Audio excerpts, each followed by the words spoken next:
Neat 2025 ನಿನ್ನೆಯಿಂದ ಎಲ್ಲಿ ನೋಡಿದ್ರು ಇದೇ ಕಾಂಟ್ರವರ್ಸಿ.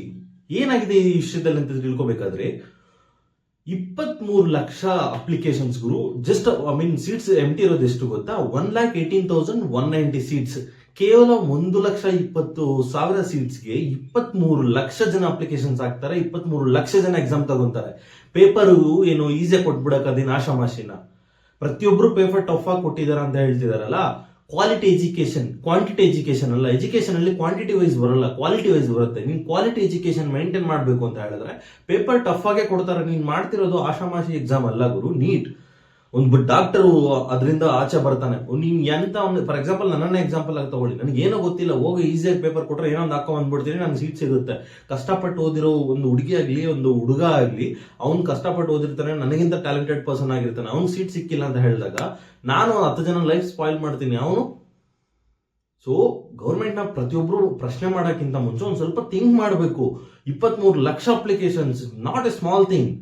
ಪ್ರತಿಯೊಬ್ರು ಗೌರ್ಮೆಂಟ್ ನ ಕೇಳಕ್ಕಿಂತ ಮುಂಚೆ ಪೇಪರ್ ಟಫ್, ಫಿಸಿಕ್ಸ್ ಟಫ್, ಒಂದು ಕ್ವಶನ್ಗೆ 3 ನಿಮಿಷ 4 ನಿಮಿಷ ತಗೊಳತ್ತೆ ಅಂತ ಹೇಳಿದಾಗ ನೀನು 180 ಕ್ವಶನ್ಸ್ಗೆ ಒಂದು ಕ್ವಶನ್ಗೆ 1 ಮಿನಿಟ್ ಅಂತ ಹೇಳಿದ್ರು ಕೂಡ 180 ಮಿನಿಟ್ಸ್ ಇರುತ್ತೆ ನಿನ್ಗೆ ಏನು ನಿನ್ ಕ್ವಶನ್ ಸಾಲ್ವ್ ಮಾಡಕ್ಕೆ. ಅಫ್ಕೋರ್ಸ್ ಒಪ್ಕೊಳ್ಳೋಣ, ಫಿಸಿಕ್ಸ್ ಪೇಪರ್ ಕಂಪ್ಲೀಟ್ಲಿ ಟಫ್ ಆಗಿತ್ತು, ಒಂದು ಕ್ವಶನ್ಗೆ 3 to 4 ಮಿನಿಟ್ಸ್ ಕುತ್ಕೊಂಡ್ರು ಕೂಡ ಸಾಲ್ವ್ ಮಾಡಕ್ ಆಗ್ತಿರ್ಲಿಲ್ಲ ಅಂತ. ಅಫ್ಕೋರ್ಸ್ ನೀನ್ ಅಷ್ಟು ಟ್ಯಾಲೆಂಟೆಡ್ ಆಗಿ ಇದ್ರೆ ಮಾತ್ರನೇ ನಿನ್ಗೆ ಸೀಟ್ ಸಿಗೋದು. ನೀನು ಆಶಾಮಾಶಿಯಾಗಿ 1 ನಿಮಿಷಕ್ಕೆ ಮಾಡ್ಕೊಂಡು ಹೋಗ್ಬಿಡಕ್ಕಾದ್ರೆ ಅವ್ರು ಏನಕ್ಕೆ ನಿನ್ಗೆ ಅಷ್ಟು ಟಫ್ ಪೇಪರ್ ಆಗಿ ಸೆಲೆಕ್ಟ್ ಮಾಡ್ತಾ ಇದ್ರು? ಇದರಲ್ಲಿ ಲೈಕ್ ನಿನ್ಗೊಬ್ಬನಿಗಾಗಿಲ್ಲ, ಎಂಟೈರ್ ಇಂಡಿಯಾದಲ್ಲಿ ಆಗಿರೋ ಪೇಪರ್ ಆಯ್ತಾನೆ.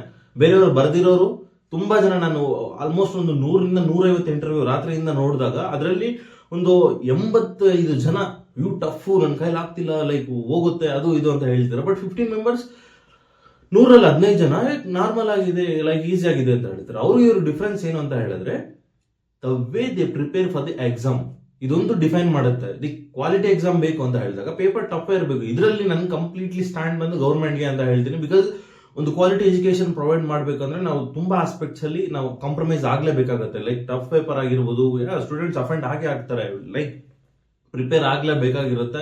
ಲೈಕ್ ಆಶಾಮಾಶಿಯಾಗಿ ಬಂದು ಬರೆಯಕ್ಕೆ ಇದು ಲೈಕ್ ಸ್ಮಾಲ್ ಎಕ್ಸಾಮ್ ಅಂತೂ ಅಲ್ಲ. ಬಿಕಾಸ್ ಒಂದು ಪ್ರೆಸೆಂಟ್ ಸಿಚುಯೇಷನ್ ನಡೀತಿರೋ ಒಂದು ಗ್ರೂಪ್ ಡಿ, ರೈಲ್ವೇಲಿ ಒಂದು ಗ್ರೂಪ್ ಡಿಗೆ ಒಂದು 10 ಪೋಸ್ಟ್ ಇದ್ರೆ 50 ಲಕ್ಷ 60 ಲಕ್ಷ ಅಪ್ಲಿಕೇಶನ್ಸ್ ಬರ್ತಿದೆ. ಜಸ್ಟ್ ಇಮ್ಯಾಜಿನ್ ಯಾವ ರೇಂಜ್ ಅಲ್ಲಿ ಕಾಂಪಿಟೇಷನ್ ಇದೆ ಅಂತ. ನೀನ್ ಗ್ರೂಪ್ ಡಿಗೆ ಆ ತರ ಇರಬೇಕಾದ್ರೆ ನೀಟ್ ಎಕ್ಸಾಮ್ ಅಲ್ಲಿ ಈ ರೇಂಜ್ ಟಫ್ ಕೊಡೋದ್ರಲ್ಲಿ ಯಾವುದೇ ತಪ್ಪಿಲ್ಲ ಅಂತ ನನ್ನ ಅನಿಸಿಕೆ. ಹೋಪ್ ನಿಮ್ಗಿದ್ರೆ ಏನ್ ಅನ್ಸುತ್ತೋ ಕಮೆಂಟ್ ಸೆಕ್ಷನ್ ಅಲ್ಲಿ ತಿಳಿಸಿ. ಅಲ್ದಂಗ thank you so much. Bye.